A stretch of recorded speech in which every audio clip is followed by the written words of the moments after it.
Welcome to Solutions with Courtney Anderson. I am your host, Courtney Anderson. Thank you for joining me. This is part 2 of a two-part series, two-part episode of the series, Help! Situation Spotlight.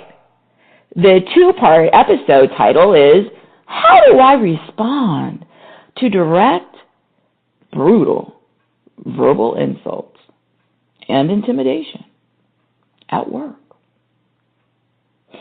And in part 1, I spent some time explaining that it's very rare that there's actually someone who's, quote, out to get you. Because the perception, I think, that we all have at times, I know I do sometimes, I think, sometimes I think my dogs are out to get me because I think they're scheming. But I realize that's not accurate, right? And I think we all have days where we think someone's out to get us, or they maybe, quote, don't like us, or we don't get along with them. And so I spent a bit of time laying a foundation or a predicate in the first part of this two-part episode, laying out that this is very rare that you really are, quote, a victim of a predator. And after I did that, and I kept trying to encourage people to understand, though, that on the other hand, that we don't want to blow things out of proportion, that just because someone's difficult or different than us doesn't mean that they're trying to destroy us. There are real-life situations when you are in danger. You are in danger. And toward the end of episode 1, I was sharing some anecdotes, because this whole topic is part of our Mental Self-Defense Arts. So just like you would go to your self-defense class and learn physical self-defense, which also has a mental element to it. This topic and a couple of other ones that we're producing have to deal with, how do you deal with that when it's a legitimate, real threat and you're in danger? And so, the problem, part of the, I don't like the word problem, but the challenge is that you simultaneously have two things happening, right? You have people who have a disproportionate reaction to something that really isn't a threat. And so they spend all these resources and all this attention, and oh my goodness, it's horrible, and you're trying to destroy me, and I'm in HR, and I need mediation, and I'm filing a complaint, and all this kind of stuff. And when you're an outsider, as I am, I'm there at an organization either doing training, or I've done on-site where I go to do dispute resolution. A dispute resolution is exactly what it sounds like. You're trying to resolve a dispute without resorting to the court system. So there are dispute resolutions that are alternatives to the legal system called mediation and arbitration. Mediation is where people sort of all sit together, and a mediator is an impartial third party who listens to both sides and helps everybody work it out, right? Facilitate a solution. An arbitrator, similar in some ways, neutral third party, listens to both sides, but the arbitrator actually makes a decision. So the arbitrator tells them what they're going to do to fix it, where a mediator just listens to them and helps them both, do you agree to this? Or if they agree that they're going to, work from home on Tuesday, then, do you agree that would be okay for you to be in the office? That kind of thing. So done a good amount of those, and they're fascinatingly interesting. And so I have a lot of insight into whether, people are really victims where they're in danger, as much as maybe sometimes people think they are. So that's part of the challenge, right? So people who kind of take something that isn't really danger and then just sort of inflate it.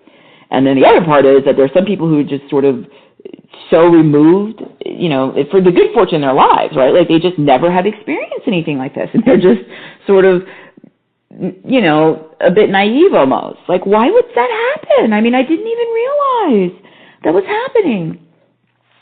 And you'll see it in physical self-defense classes. They sort of give you some, hey, it's a dark alley and you've never been down there and it's 3 o'clock in the morning.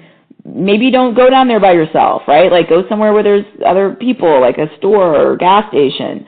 If you feel like you need to, stop and make a phone call on the side of the road. I mean, and sometimes you might listen to some of the advice people get, and you think, well, duh, like you really need an expert to tell you, like, don't you know this? But people don't know these things. People have very different experiences in life, right? So someone who comes from a life experience where from being a young child up through the rest of their development, they dealt with a lot of people who were in disputes or arguments or escalated into violence, they have a completely different framework for picking up on threats and for defending themselves than somebody who literally in their entire lives has never even, thought about something like that could happen. They're just completely shocked. You'll see it a lot even when we go out in the world in different places. So whether you're somewhere else in the world, maybe you might come to the States, or you're somewhere in the U.S. or Canada, North America, and you go somewhere else. We're international, right? Because we're somewhere different and about.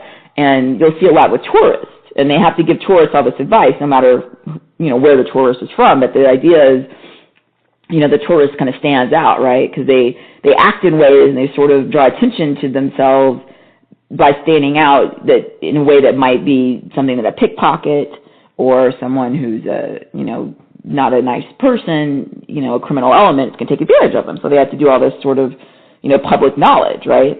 Don't carry your cash in your hand. You're at the airport in an international location. Don't get in a vehicle that someone says they're, an unmarked taxi. It's probably not like a legitimate taxi.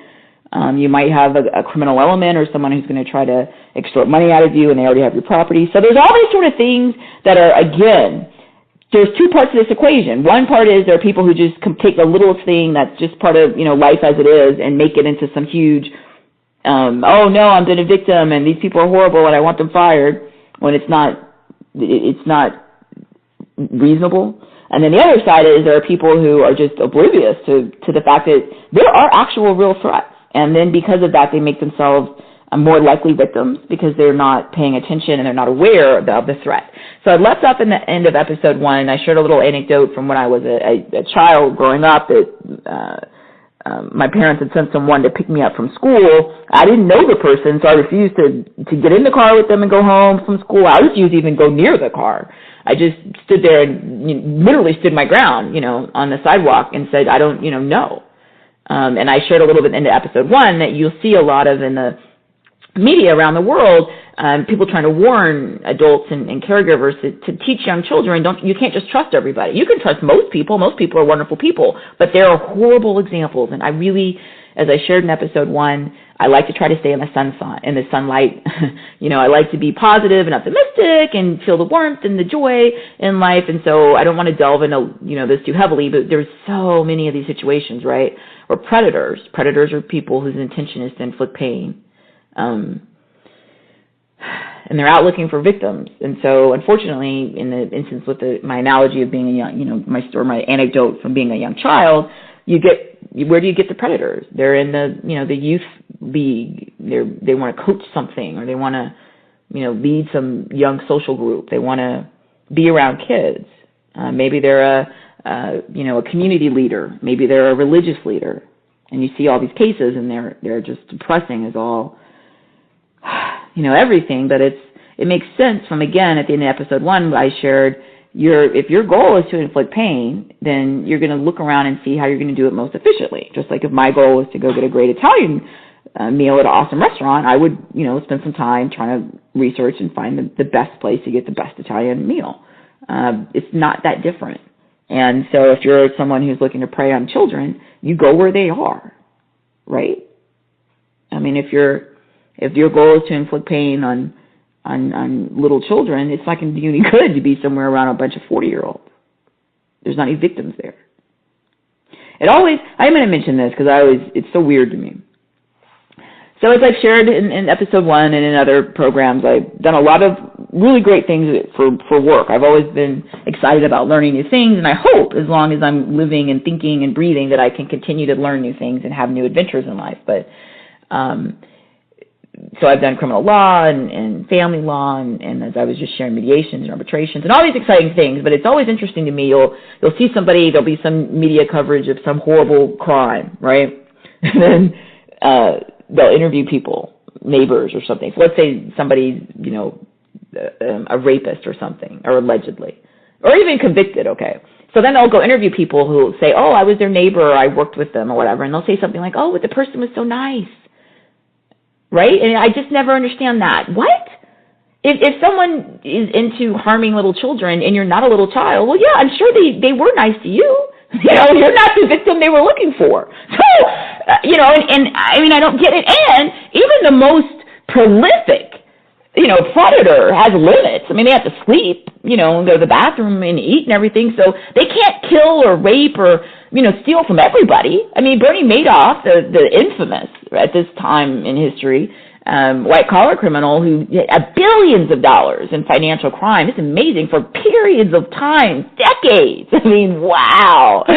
He didn't steal from everybody, right? He didn't steal from me. I was way too poor to probably have been in the social circles that would have had access to his funds, but it's stupid to make these sort of statements. Well, so and so was. I never suspected. It's like, well, of course you weren't the right victim, right? And even if you'd been a potential victim, they can't harm everybody, and they have to. Like I said, they have to eat and do things and go to bed and hang out, and they have lives. So that brings us to this.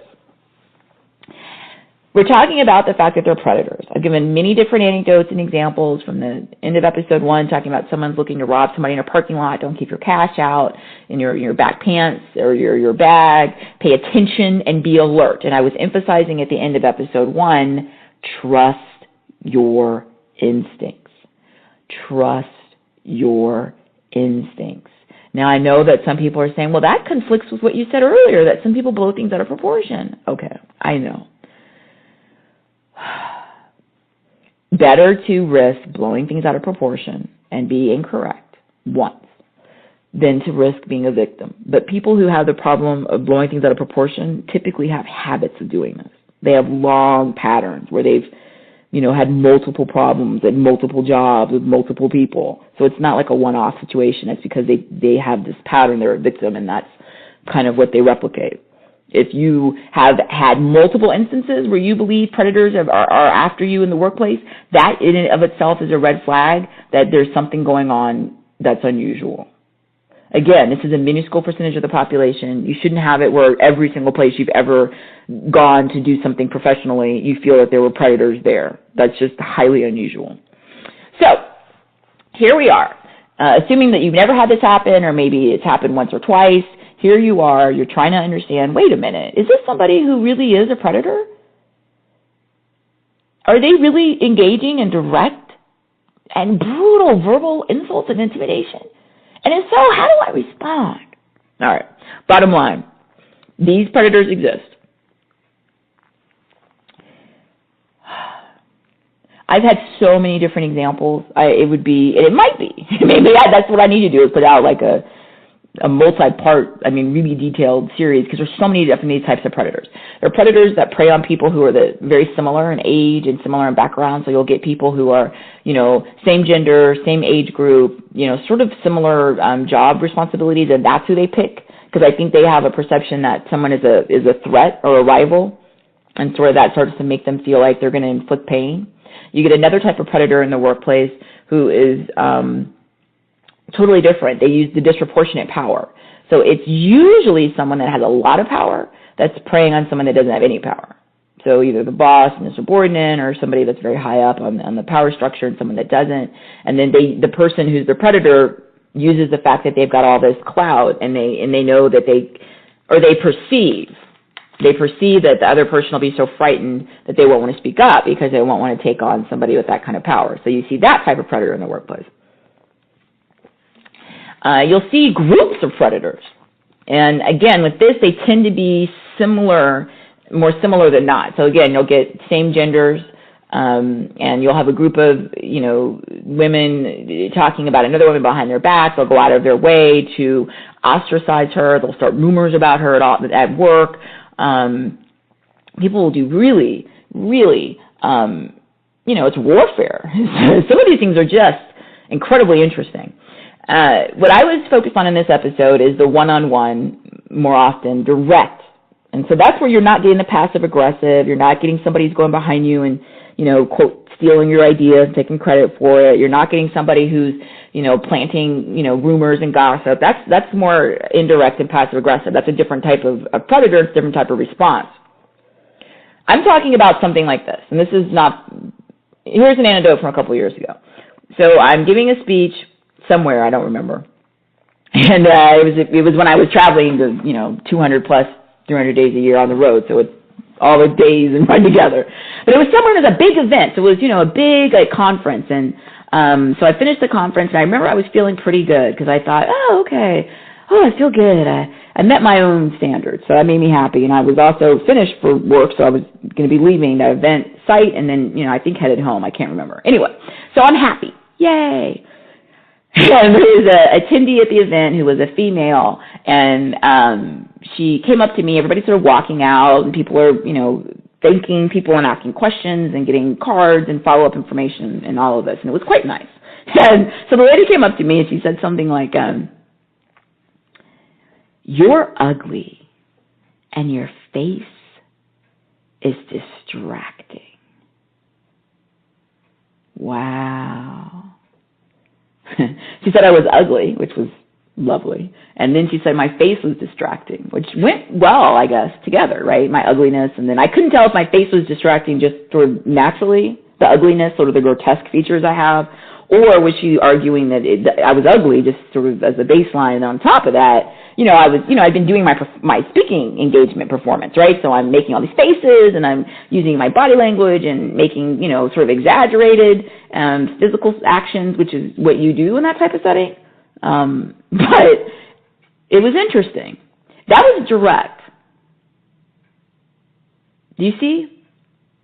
That's not, I think people don't like me. That's not, I'm not really sure what's going on. That is direct to your face.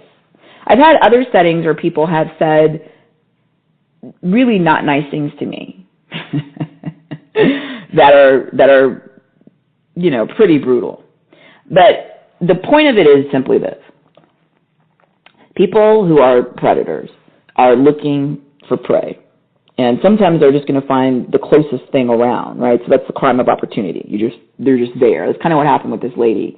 It was, she was there for some professional reason. I was at work working, and she just felt like it was, a crime of opportunity, and so she was going to prey on me. Remember, they are looking for victims. Now, initially in episode 1, I was saying that you really want to trust your instincts. So if you feel uncomfortable around somebody, if you're looking at someone in a physical space and thinking, I'm just not really sure about them, I feel uncomfortable, head in the other direction. If you're in the workplace and you meet somebody, and this happens a lot, right? You'll meet somebody, and when you first meet somebody at work, unless they're just completely unprofessional, most people put on, their good professional face. So they're sort of friendly and, hi, nice to meet you, or nice to meet you. And then, because we're just meeting and we're at work. You need to, again, trust your instincts early. Oh, years ago, I went and I was going to be working with somebody. So this was somebody going to be working with me, doing an event, sort of different parts of it together. And so we went to dinner. We were just meeting that day. We floated into this city because we're going to be working. And then so we went to dinner to kind of meet each other and then talk about the work event the next day. And so we were talking, and oh my goodness, she said something. I want to say it was something along the lines of, I've heard, really, really bad things about you, which is like, wow, okay. Because most of the time when you meet somebody, even if that's true, you don't tell them that to their face, because that's really direct. And then she also made some kind of negative comment, and I can't remember what it was at this point, but it was something that was along the lines of another insult right after the insult that she'd heard horrible things about me, which, wow. Okay, so here's the deal. Predators are looking for prey and for pain, right? They get some level of satisfaction. We'll just call it that. I know that's not the correct clinical term, but there's some drive they have, and they derive something out of it that is more positive than negative because they keep doing it. All right, so in these instances, it just happened to be two females. I have another instance, I think I mentioned in another episode, I was at a speaking event the night before. It wasn't dinner, though, and it was a sort of an event with many, many people, and another person who'd be on the sort of the agenda schedule with me the next day.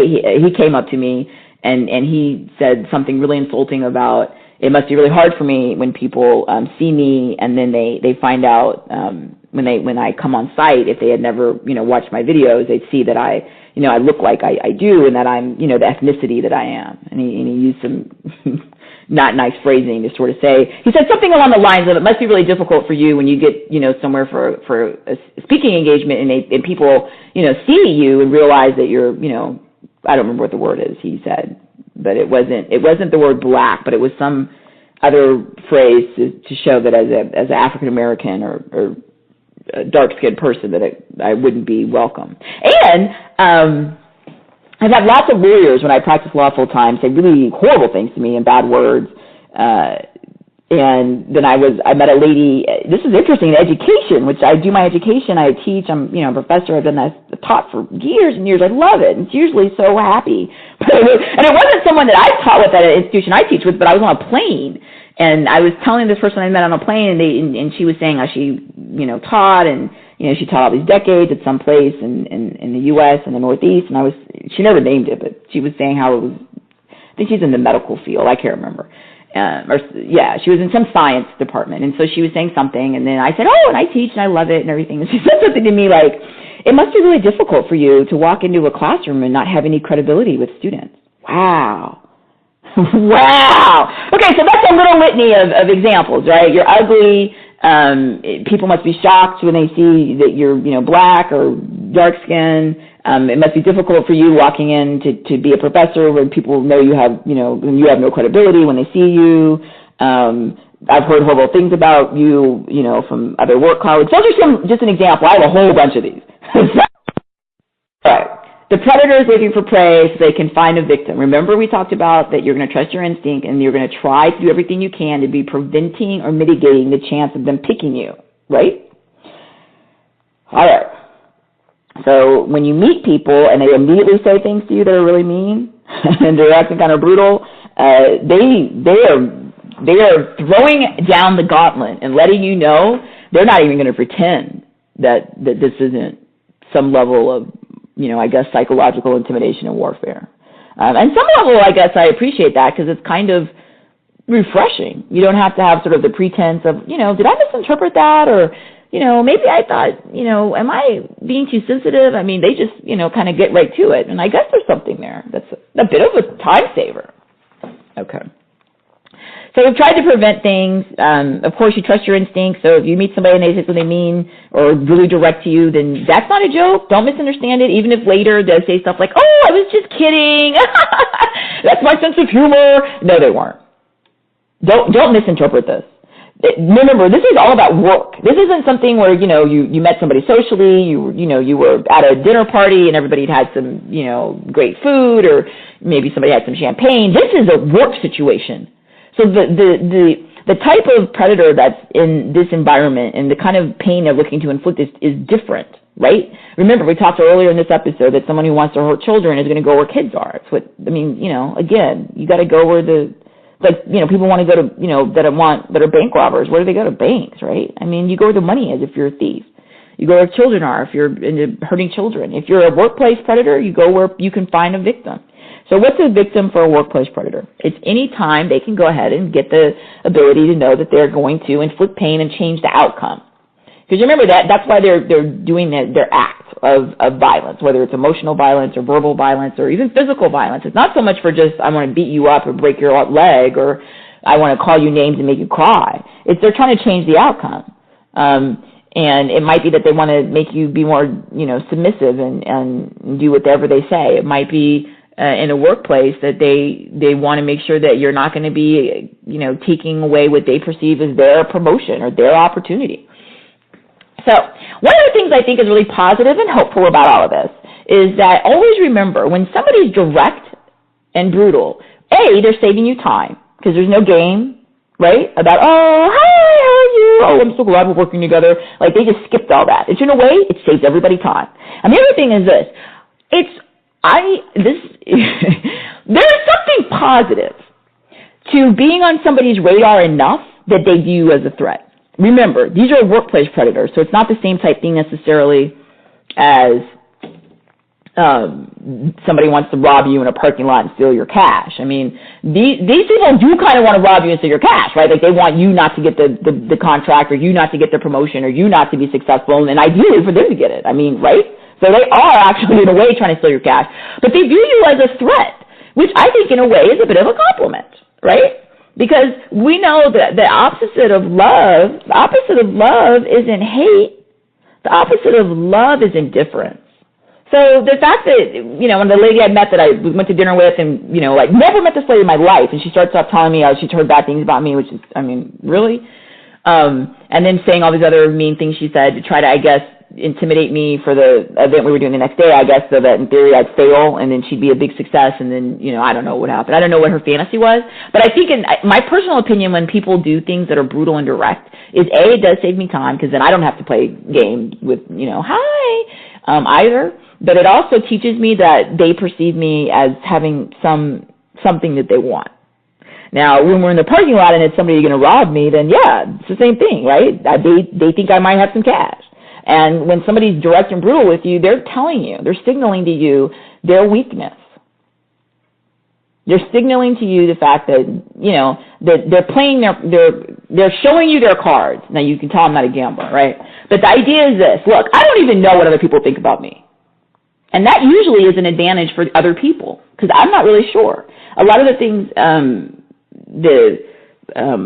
media pieces, I did a media piece for Cosmopolitan magazine and one for Wall Street Journal, and they were both sort of similar. They're both about socializing at work and, how you can sabotage yourself with, happy hour or telling your boss too much of your personal information.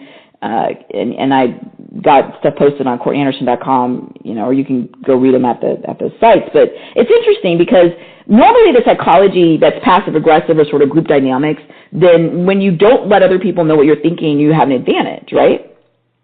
And it gives people room who really are sort of more, office politics experts to succeed by not just, that's how they're so good at it, right? Because they are really, nice to you, and then you tell them some secret about, I really don't have the ability to do this work, project, and then they go with this sort of pretend, friendship they had with you, and then they just, betray you, right, by starting a rumor or, using that information you gave them voluntarily against you, and that's sort of the office politics of it.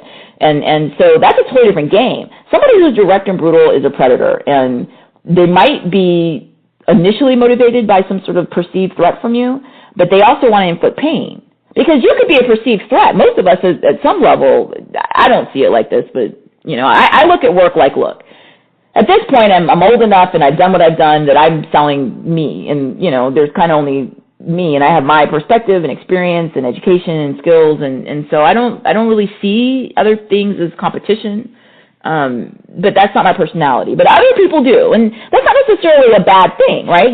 Great competition among engineers, and you have some wonderful, end product that comes out that helps all society. So it's not necessarily a bad thing. But when someone is direct and brutal, how do you respond? First, you have to always disengage emotionally. They've shown you directly and brutally that this is that they are predators and they want to inflict pain. So your job at this point is not to let them have that satisfaction. You will deny them the satisfaction, because the satisfaction that they want is the pain, is the fact that they've inflicted pain on you. If you start crying, if you get angry and start yelling back at them, if I said to, some of these people, well, you think I'm ugly, look at you! Or if I, got all upset, you're saying you wrote bad things about me from who? Then they win, right? Then I'm on some stupid, imaginary, chase after whoever said the imaginary bad thing about me. Or if they did, what am I going to do about it? Let's say it was real. What does that have to do with anything about the fact that I have a work event the next day, that I'm going to need to be well rested and sharp and focused and at my best? So these are all distraction techniques that predators utilize because they want to inflict pain. Don't give them any pain, satisfaction, relief. Don't give it to them. You know why? The one thing that I always feel good about, like I said earlier, if someone has the time and energy to invest in thinking up horrible things to say and do to you or me, yeah, okay, I guess in a way it's a sort of a backhanded compliment, right? All publicity, I guess, is good publicity. I've never done anything like this, so I'm not on the other side, but if that's what makes them happy, then I can't stop them, but I'm going to teach them that I'm not the victim. And I'm going to teach it to them the very first time, because it doesn't work with me. Because I'm here. I'm in the same place you are, right? So that's the thing. You have to remember, your predator is upset that you're there for whatever reason. That's tough for them. It's good for you. And if I like being there and I want to do that work, then I'm not going to be, dismayed or tricked into some sort of stupid waste of my time that, some little game somebody wants to play to inflict pain on me. I've had enough pain in my life, right, for legitimate things that aren't related to some person I meet at this point. So I do encourage you to come to CourtneyAnderson.com. I really thank you for joining me for this episode. And always remember, stay in control, deny them any response, and you're going to be ahead of the entire situation. You'll teach them not to treat you like that. Again, they will still be predators, but they will find sadly, they'll find a different victim that's easier, that'll give them what they want. Thank you so much.